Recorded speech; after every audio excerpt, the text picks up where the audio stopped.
Hello, ladies and gentlemen, and welcome back to the Bay Area Musicians Podcast. I am your host, Matt Gretter. Thank you so much for joining us here today on this beautiful, beautiful Saturday. And I absolutely cannot wait to get this episode started because I say this all the time with every single episode, not only because I'm incredibly passionate about introducing new musicians to you from the Bay Area, but also just sharing my passion for music in general about you. It is absolutely a very special moment for me every single time we do an episode, and this is no exception. Today we have a very special guest here on the show today. She has currently 6 singles that have been released on all streaming platforms. She is from Redwood City, California. She is very, very, very quickly rising the ladder to stardom as we speak, with opening for so many great artists, notable names I might add. And it is absolutely incredible that we have her on the show here today. Everybody, please welcome Miss Sofia Claire to the show. How are you today? Everybody. I'm doing great. Yes. Welcome, everybody. So cool. Thank you so much for coming on. Thank you for having me, Matt. It is absolutely amazing to have you here. You are originally from Redwood City, or still are, from Redwood City, California, and just a neighboring city from me, San Mateo. Yes. How has I know I may be diving in a little bit here, but how has living in Redwood City been an influence to your music, or how did you get started? Did you have any previous singing experience before going into country music? How did all that start? Yeah, so like you mentioned, I was born and raised in Redwood City, California. My family immigrated over here. My dad, when he was about 18 years old, from a farm in Italy. And so a lot of people think of the Bay Area and they think there's no way that you sing country music. There's no way that there's any country music influences out here. And you know what? Growing up in Redwood City, it always felt like a very small town. Everybody knew each other. Everybody knew whatever move you made, which wasn't very fun in high school, but I can attest to that too. Now the network is great. But so a lot of the traditions and values that are influenced in country music really felt like they were core values in my life. Coming from a small town, growing up with horses and with agriculture and that kind of influence in my life, those are all things that were very true to me. And, it very well could be that it's not like that for a lot of people in the Bay Area, but that was my experience. So I felt like country music really translated well to my life, and I grew up listening to it. My mom and aunt are total music lovers, country music lovers specifically. So I grew up with a lot of George Strait and Alan Jackson, Martina McBride. A lot of those influences really shaped my music career and where I wanted to go in music. So, that's kind of how I got started. Oh, that's very cool. Pretty much that sounds pretty similar. Maybe not so much in the country sense, but just being introduced to different types of music at a very early age from my parents and from earlier family members, and just really diving into all of that. It sounds very similar to how I started playing the drums, and we'll get into this a little bit later. But we actually had the pleasure of playing together in the same band a little while. We'll get into that a little bit later. But you said that your family immigrated from Italy, and do you spend time there at all? During the year, do you split time? Or? Yeah, I do. So I try to go every summer, but it's not always that easy. I mean, tickets are really expensive to fly to Europe, but I try to go every summer, every other summer, because my grandma has a farmhouse out there, and my uncles have a farm neighboring to her, and it's one of my favorite places to be. So I'll spend a whole summer there and come back crying, but because why do I gotta go home? Yeah, exactly. And did Italy have an influence in your current songwriting or anything along those lines? Definitely. I think spending that time on the farm and in that kind of lifestyle had a huge impact on me. I mean, it was my safe place growing up. It was my, total happy place, my home away from home. So I wrote a lot about it, especially missing it, throughout the year, until I could get there in the summer. So that was kind of how that had influenced me. And then writing about or drawing influences from my dad's life too, and how he grew up. Yeah. Oh, yeah, that's really cool. And one question that I always like to ask anybody who not only comes on the show, but whenever I meet musicians in general, is like, what was the moment that ignited, hey, this is what I want to be. I want to be a country singer. I want to be a drummer. I want to be God knows what. Yeah. What was the moment that you knew that you wanted to be a country music artist? Yeah. So it's not that simple for me because it wasn't always country music. I always loved country music, and I always knew that that's where I felt most authentic and where my voice sat best. But it was, and I remember the exact moment. I was in 6th grade, and I had auditioned for the musical Annie, against my will, might I add. Uh-oh. My mom really wanted me to audition for musicals. She was like definitely the driving force in that. But I was always so nervous to sing and to get on stage in front of people. That was like really difficult for me until I did. I auditioned for that show, and one of the directors, she was one of the first influences in my music career, had me and a few other girls sing a couple of like solo lines from the show. Okay. And when she heard me, she kind of widened her eyes and was like, "Oh my gosh, you can sing."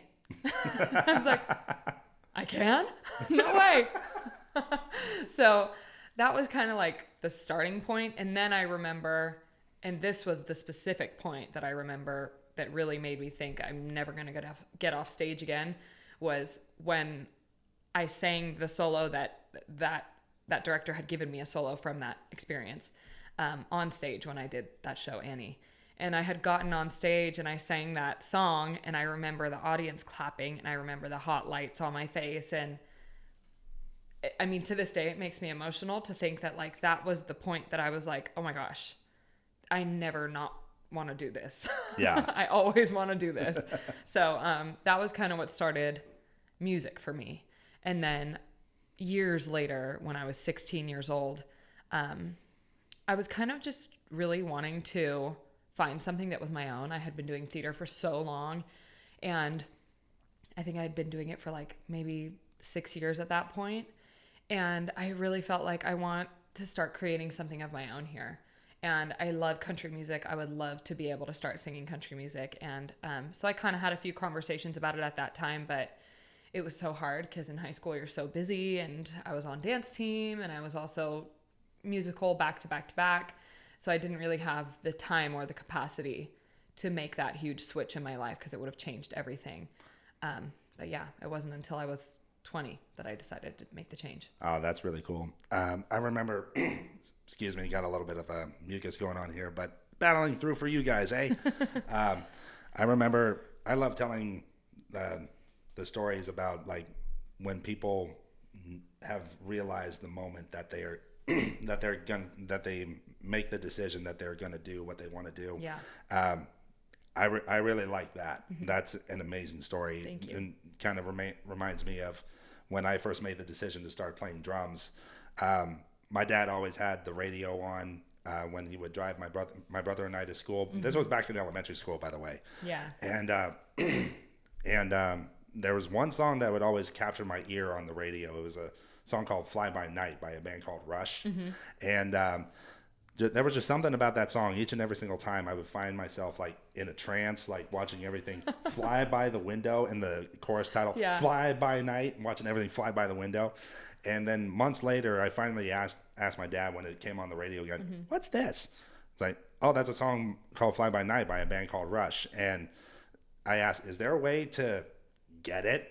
Just like, how in the world does a 10-year-old at the time know how to get a hold of music? Yeah, definitely. And so the very next day, he took me to Tower Record Store when there were record stores still. and he was a very old school dad. And we walked through the door, and he just stands there. He writes everything out on a Post-it note, the band, the genre, and the album that the song was on. Mm-hmm. And he's like, go get it. And so I'm just wandering around this record store like a kid in a candy store, Yeah. you know, and then I finally find it, and my dad actually gave me the $10 to buy it. Yeah. And I had that one song on repeat, and I'm not joking, for 4 months. Oh my gosh. I didn't even bother listening to. Your parents must have been really happy about that. Oh, it gets better for them. Yeah.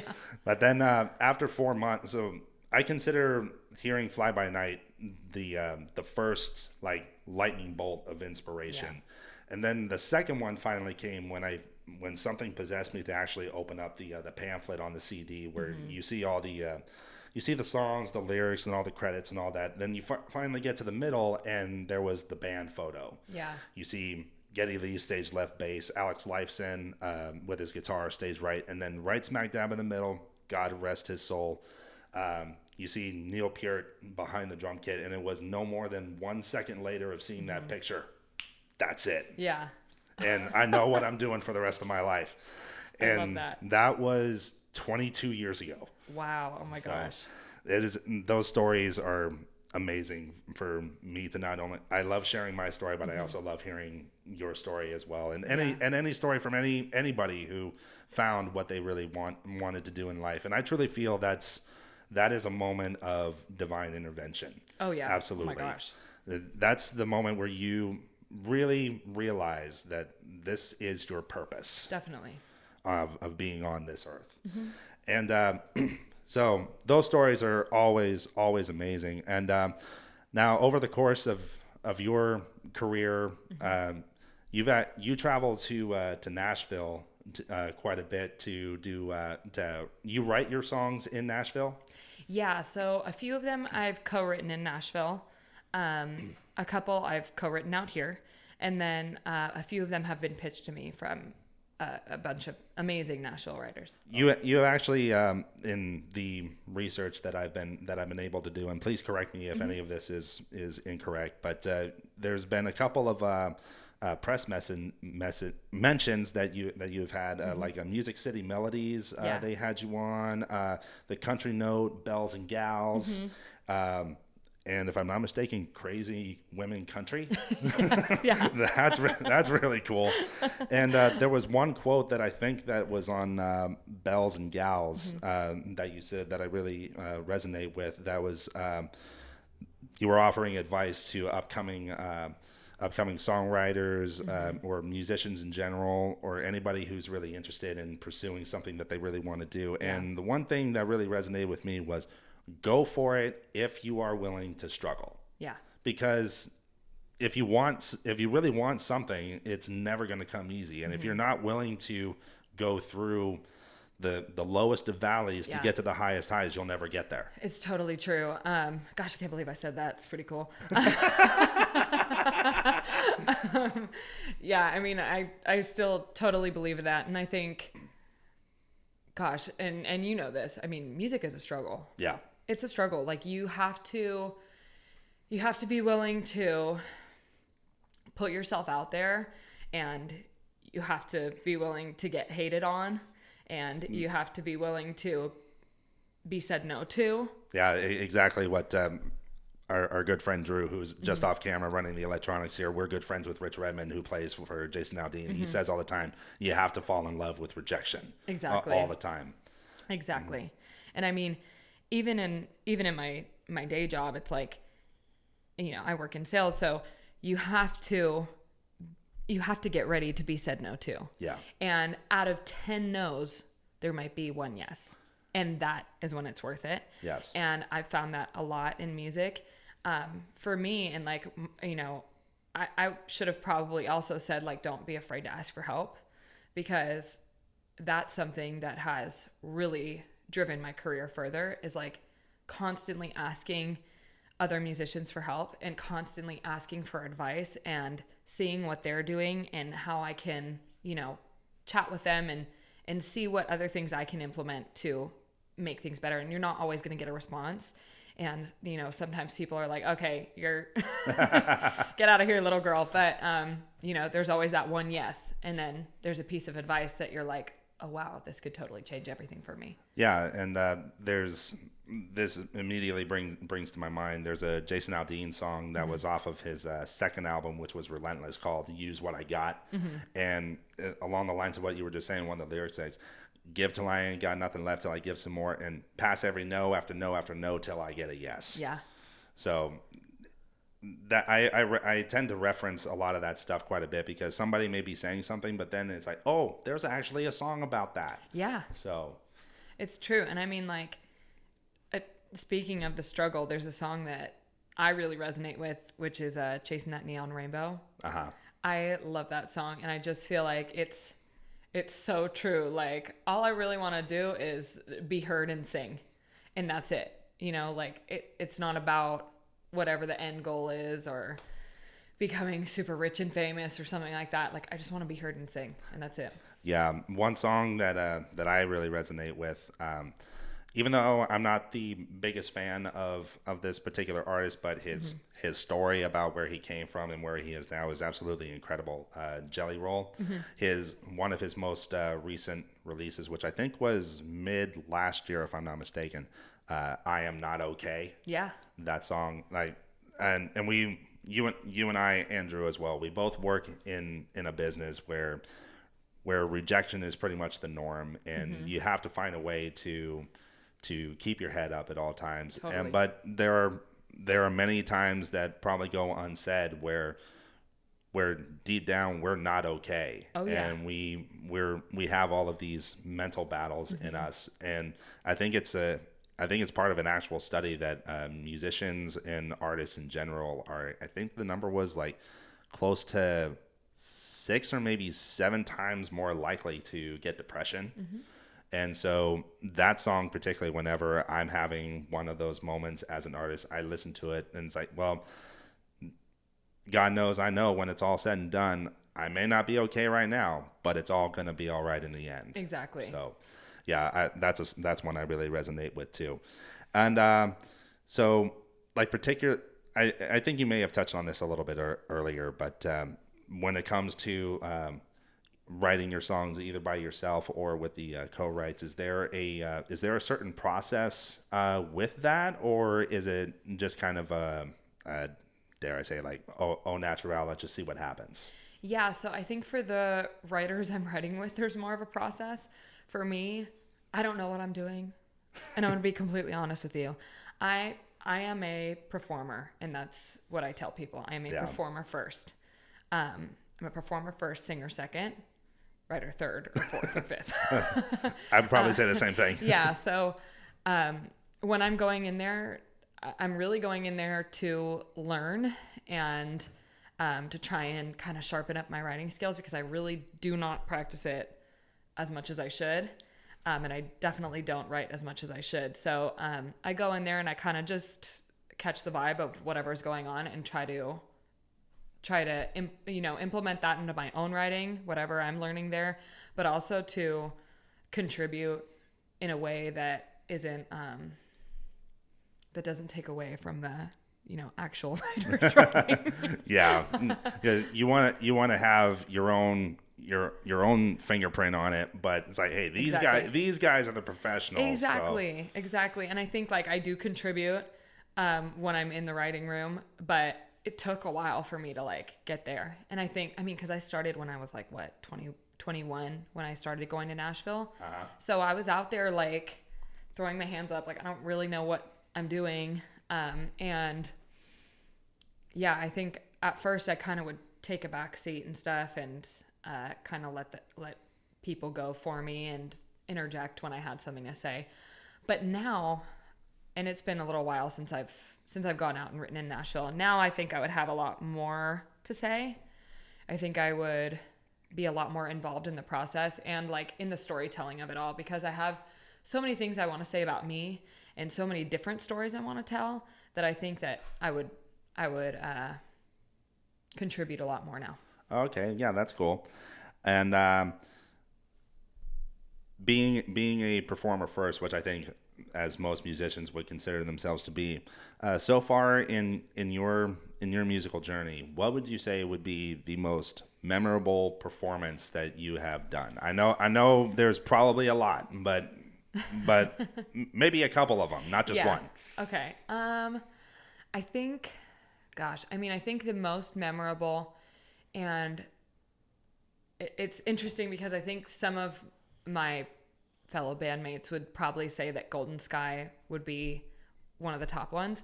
I think for me, it was actually competing for Golden Sky. So we were going through kind of like a battle of the bands process too. That's cool. Try and win this slot to open at Golden Sky the first year. And those were my favorite shows because we had skin in the game. And it was like, we were battling it out. So I was leaving everything. Like, I feel like having that competitive edge kind of helped me to leave everything on stage, and it made it so much more memorable. I mean, it's amazing to go and play those big shows, but that was just so cool because like we had all of our people that we like loved in the crowd, and new people too who were rooting for us, which was really cool. And yeah, it was a really fun experience for all of us. Was that like a series of maybe 3 or 4 shows leading up to the announcement, like, hey, here's opening at Golden Sky? Yeah, so it was like, and it's really interesting. How this went is I was on the treadmill at the gym, and I was getting these DMs on my phone because they had just posted like their competition sign up sheet. So I was getting like all of these DMs from friends like, oh, you need to sign up for this, blah, blah, blah. And I'm on the treadmill and I'm like, oh, nothing. I remember saying in my head, nothing's going to come from this. And I signed up really quick and just sent it in. And then a couple of weeks later, I got an email and they were like, oh, you've been selected as one of our finalists. You're going to come compete at Goldfields in Sacramento. And I was so excited. I was like, oh my gosh, this is so cool. What the heck? So they had like, I think, I don't even know how many people they chose in their top whatever amount, but there was 3 sets of competitions for 3 weekends, and then the 3 winners of each 3 weekends went and competed against each other, and that was so cool. It was just such a fun time, and I met so many great musicians too from it. So yeah, and Golden Sky is a really big deal. I mean, because you got some names, just to name a couple. You got Winona Judd who does it. I want to say maybe Shania Twain, she's done it in the past, or I'm not sure. Winona I remember because I got to meet her, which was like awesome. She was so cool, so down to earth.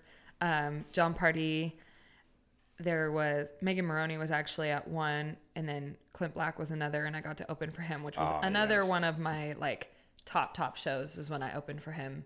Yeah, at the Mountain Winery. I was trying to make it to that show, but something came up, and we my wife and I, we couldn't do it. Yeah. But we really want to catch it on one of your next big performances for sure. I know we've been talking about a lot of the songwriting and putting your spin on everything. And would it be okay actually if we played one of your songs? Sure. That's all right. So. This is actually a release from 2024, just last year. I've been listening to this song, and just as a pure country music fan, I just absolutely love this one. It's very soothing, even though like the title itself, it kind of, I know I'm kind of struggling with words here, but because words normally are not my forte. You're okay, me too. This is why we aren't writers. That's right. But it expresses a length of time, but despite that, the message and feeling of it is absolutely amazing. You guys are in for a treat. This is a song called Forever Ago. Hope you enjoy.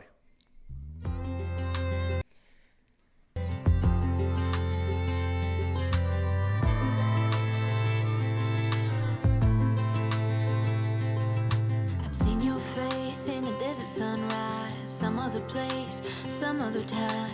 Every kiss, every touch was a sweet deja vu. Like a midnight rider, you appeared. Felt like I loved you 1,000 years. Every night I close my eyes, I'm still seeing you. Like the promise of a lifetime coming true. You said you'd love me forever. Now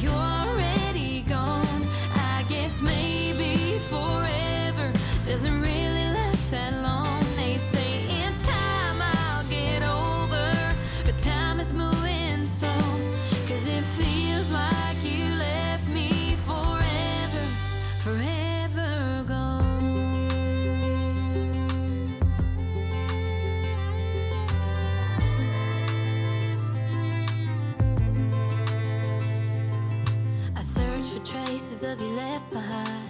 Couldn't let you go, couldn't realize memories and used to be's drift away so fast. Could your eyes have been that cowboy blue, or made me feel like yours used to do? God only knows, I should have known it was way too good to last. Like falling stars, we fell so far into the past. You said you'd love me forever, now you're already gone. I guess maybe forever doesn't really last that long. They say in time I'll get over, but time is moving slow. 'Cause it feels like you left me forever, forever gone.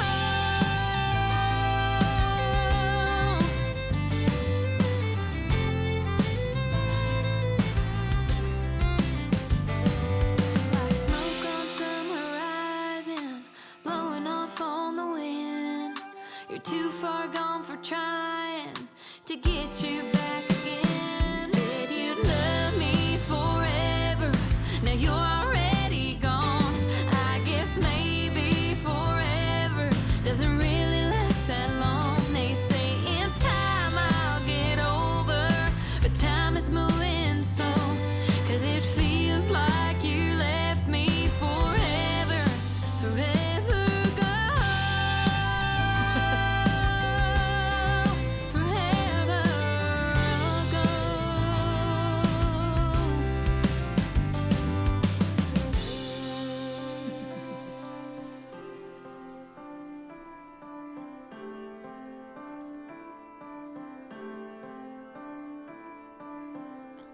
And that is Forever Ago. That is an amazing song. Thank you. so that is amazing. I'm so glad that you wrote that. Thank you. It is super, super amazing. And you can check that song out on all streaming platforms. And don't be afraid to check out SofiaClaireMusic.com for any details of upcoming shows, cool merch, by the way, and anything else. It is absolutely amazing. So really, really quick, I don't want to spend too much time on this, but I would like to discuss a little bit how we first got together and how we started working. My side of the story is that I got a Facebook DM from a guy who we used to work with, Johnny Bayless. Yeah.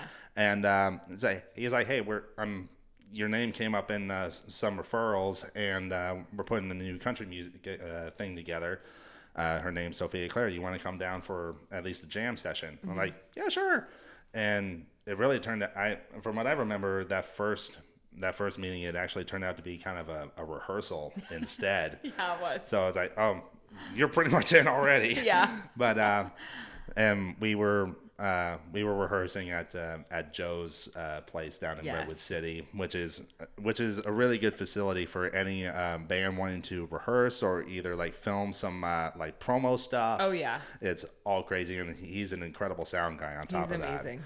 And one performance that I remember that we did, it was the Silicon Valley Pig Jig. Oh yeah. Which was, I think, 3 or 4 years ago, something like that. Which is a very big fundraiser. It's a great fundraiser for kidney disease research, and it's performed at the San Jose Giants baseball stadium. Yeah. And big stage and everything. I think that was the first time you played that show as well. And what was the feeling of that going for you? Yeah, it was really cool. I mean, I had obviously never performed at a place like that before. And I think a lot of people haven't, because it was like we were in the middle of the stadium where they play. So that was really cool. I was really glad to be asked to do that. And it was just a really fun time. And I think for a really great cause, that's something that I love playing for, is when there's a nonprofit or some sort of organization like that where everything's going to a good cause. That was a pretty beautiful thing. Yeah. And I remember there was a lot of shows that we did and you still currently do at a wonderful place in, I think it's Pleasanton, California, Mavericks Country Lounge. Yeah. We did several there, an amazing place. Everybody gets up and line dances no matter what song it is. Exactly. The most premier place, if you want to see a country show, check out Mavericks Country Lounge in Pleasanton. Yeah. It is amazing. And then it came to a point where there was a lot of life changes going on for me. My wife and I were engaged and about to be married, and the day job that I had at the time, it wasn't going to support actually living on our own. So I had to transition careers, and as much as it really killed me to do it, I had to leave room for the unexpected stuff to happen, because it's not like you're changing jobs. Like, okay, I'm an auto technician for Chevrolet, now I'm going to transition as a auto technician at Nissan or something like that. It's not a changing job. It was changing careers from auto tech to truck driver. Yeah. So no idea what to expect, and I had to leave room for the unexpected, and it killed me to do it, but I really enjoyed all of those times that we played together. Me too. And I really hope and strongly believe that I left you in good hands when our good buddy Drew has taken over the position of drummer. And definitely. Yeah, it was an amazing time, and actually this is actually kind of a good thing, because we just got news of this recently, that we're actually doing a show together in San Francisco on May 1st. I'll be playing for Jose Canchola, another great country music artist who I also plan on having on the show. Yes. He will be opening for you guys. Yes. Yeah, we're so excited. Yeah, last time we did a joint show together was in Livermore at a brewery. I can't remember the name of it. Oh, yeah, at Altamont. But we also did Club Fox, too. Oh, yeah, when Jose was doing the acoustic set, I was playing that cajon set. Yeah. So, yeah, that was a lot of fun. Yeah, it was. And but yeah, I really enjoyed the times that I was in the band. Me too. And hopefully, can I at least be on the callback list, please? Always. if he can't make it, can I play? Yes, yeah. Okay. We love Drew and we miss you at the same time. You know, I know these things can exist at the same time. That's the problem with two very professional musicians, that we unintentionally put you in. Exactly. So sorry for all of that. But so now transitioning out of that, there's some upcoming shows for you, not including May 1st, which we just mentioned. But let's see, according to this, and correct me if I'm wrong, you're doing the San Mateo County Fair the weekend of May 30th and 31st. Yes, I am. Is that both days, or both days? Yeah. And this is the headlining stage, the big one, yes, right? We'll be on the main stage. I'm not quite sure what our time slot is. I think it's before the main artist, but we'll be there both days regardless. Okay, and you'll be back at, according to this, you'll also be back at Mavericks in June, I think the 14th. Yes, yeah, we have quite a few dates coming up at Mavericks. Yeah, but, that's one of your home bases, right? Yes, we just have so much fun there. Like, we have such a good time. Last time we were there, it was just packed door to door, and everybody was up and dancing. We were having such a good time. All right, awesome. And I am told, and I don't want to put anything out there unintentionally, but I've heard some rumors that there's a pretty darn big show coming your way. You don't have to announce it here, but you can if you wish. Yes. But are there any clues, or are you just gonna let it out? I'm just gonna let it out because they already have. Oh, really? Yes. Okay. I will be opening for Lee Bryce. At the Mountain Winery, At the Mountain right? Winery. I believe it's June 30th. What did I have on my website? I have it there? I have June 29th. You know, it is one of those days. So it's one of us is those wrong. Days. All I know is I will be performing for an incredible artist, and I feel so blessed that this opportunity has come up. And for those of you who don't know, Lee Bryce is responsible for, I think it was in 2014, with the #1 song, I Drive Your Truck. Yeah. And that song, as sad as it is really based on a true story. Yeah. About the actual story is that a father actually drives his son's truck, who was killed in military action. Oh. And he drives that truck to be with his son. Oh, that's so sweet. And so, Gosh. even though the lyrics they changed it to like a brother relationship, siblings, the real story is a father is doing that for his son. Yeah. Wow. So yeah, powerful story. Lee Bryce, check him out. Absolutely amazing. I Drive Your Truck, Parking Lot Party, and so much more. You are gonna love him. Well, I think that's more or less it for the majority of the show here. But there's a fun little thing that I would like to try, and thank you, Sammy Hagar, for the inspiration for this. A little game called This or That. Okay. I just name a couple things, and it's more like, what would you rather? All right, let's do it. So nothing too in depth or anything, but trying to keep it along the lines of like a country thing. I'm not gonna ask absurd stuff. Okay, all right. So, okay, Dolly or Loretta? Oh God, I have to choose one.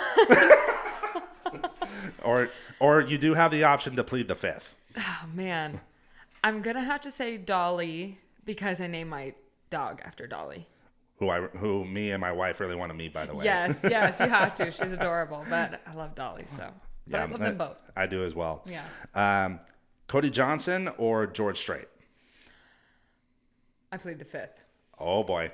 I mean, for different reasons though. Yeah. George Strait because he's like a legend and I love all of his music, but Cody Johnson because he's a modern legend. Yeah. And I absolutely love him, so I have to plead the fifth. Yeah, I would probably say the same too. Yeah. If I were in your shoes. This is definitely a front woman question. Okay. Singing or singing and guitar? Singing. I mean, unless if I was really good at guitar, then I would say singing and guitar. Oh my God. Excuse me. You said that you grew up with horses. Mm-hmm. Saddle or bareback? Saddle. Just had to ask that one. Country or country rock? Ooh, it depends on how I'm feeling that day. Today, never mind. Plead the fifth.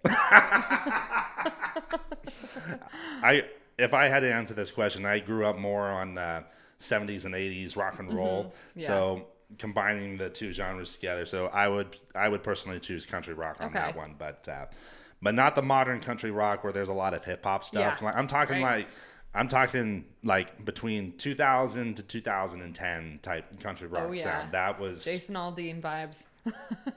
Sorry, Jason, but until the Road Anthem came out, you kind of ruined it. I'll call you out on that one, but otherwise, I love you to death. Okay, last one here. Coal miner's daughter, or he stopped loving her today? Oh my gosh. Is that another plead the fifth one? I want to say that, but I also can't keep giving you those answers. So I would say coal miner's daughter, just because the story behind it is so amazing. The story behind it, and also too, I would take it that a lot of the female country artists would play just as much, if not a little bit more of an influence than the males. Yeah, so, I think so too. Yeah, awesome. And there was kind of a question that I wrote as a joke for myself, but I'm not going to say it. I'm not going to say it. You got to say it now. Oh God. You can't say that. Okay, both of you, please don't kill me for this. Okay, all right. Matt or Drew? Oh my God. I plead the fifth. Good answer. Drew's ready to walk out. No, he's ready to throw that computer right through my head. Yeah. Okay. I wasn't planning on doing that, but he said do it. Okay. That's funny. Well, anyway, we thank you so much for coming on the show. We Thank you really for having appreciate it. And you're welcome back at any time. Thank you, Matt. Thank you so much. And give me a hug. Why are you giving me a handshake? all right. Check out SofiaClaireMusic.com for upcoming show dates, very cool merch, and anything else related to Sophia you would like to know. She's available on any and all social media platforms. Yes. Check out her music on all streaming platforms. And would it be okay if we closed out our show with one more song of yours? Let's do it. Alrighty. Thank you so much, everybody, for tuning in to the Bay Area Musicians Podcast. Thank you so much, Sophia, for being on here today. This is her most recent release from, I think it was earlier this year, called Wildflower. Another amazing song. Thank you so much for tuning in. Hope you enjoy Wildflower, and we will see you next time on the Bay Area Musicians Podcast. Bye everybody.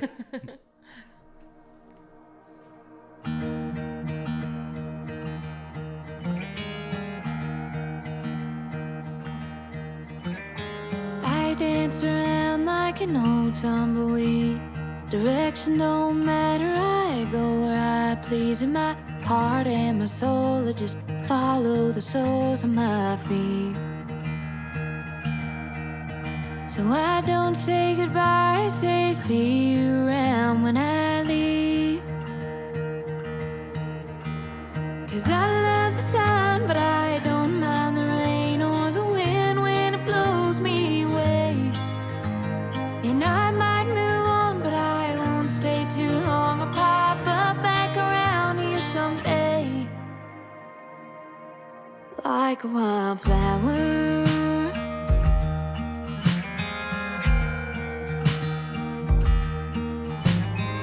I started out with my roots in the ground, but I'm at my best when I float town to town. I just go with the flow, and I know I'm not settling down. 'Cause I figured out the more lost that I am found. 'Cause I love the sun, but I don't mind the rain or the wind when it blows me away. And I might move on, but I won't stay too long. I'll pop up back around here someday, like a wildflower.